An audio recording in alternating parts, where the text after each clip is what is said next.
Shivanshu recording studio बानावर बिशुनगंज।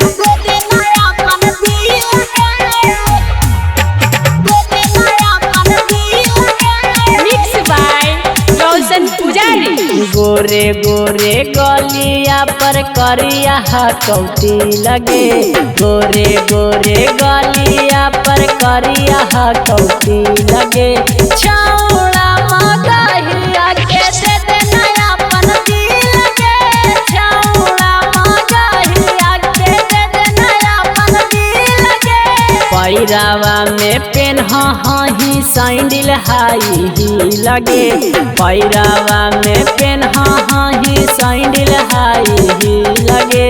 छौड़ा मगहिया के दे दे नयापन दिल के, छौड़ा मगहिया के दे दे नयापन दिल के, नयापन दिल के।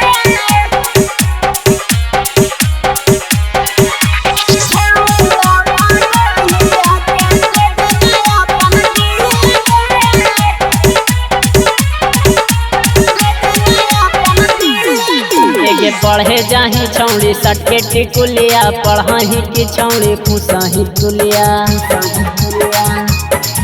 एके पढ़े जाही छौड़ी सटके टिकुलिया, पढ़ाही छौड़ी की खुशाही कुलिया।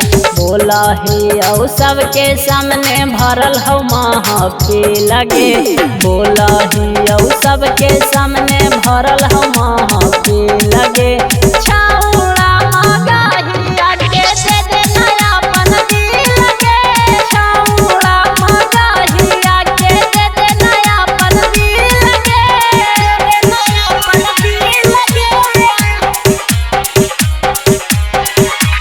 छौड़ा मगहिया के दे दे नयापन दिल के,